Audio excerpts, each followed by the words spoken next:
Well, he does play that shot, but he plays that well in the gap. সম্ভব অবাস্তব জিনিস ছিল। দর্শক, গরম খবর।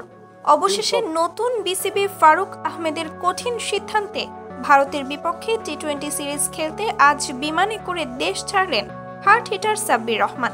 খবরের বিস্তারিত জানতে ভিডিওটি না টেনে শুরু থেকে শেষ পর্যন্ত দেখুন। দর্শক, এ কেমন সিদ্ধান্ত নতুন বিসিবি ফারুক আহমেদের? হঠাৎ যা দেখে অবাক পুরো ক্রিকেট ভক্তরা। সাব্বিরকে ভারতের বিপক্ষে টি-20 সিরিজে নেওয়ার বিষয়ে বিসিবি বলেন, সাব্বিরকে নেওয়ার একটাই কারণ, তা হলো আমরা আশাবাদী সাব্বির তার পাওয়ার হিটিংয়ে অনেক অভিজ্ঞ, আর সেই জায়গা থেকেই তাকে দলে নেওয়া হয়েছে।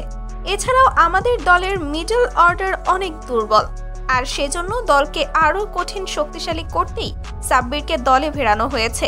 তো দর্শক, দীর্ঘ 4 বছর পর সাব্বির রহমান জাতীয় দলে ফেরায় আপনাদের কি মতামত তা এই বিষয়ে জানিয়ে দিন আমাদের ভিডিওর কমেন্ট বক্সে।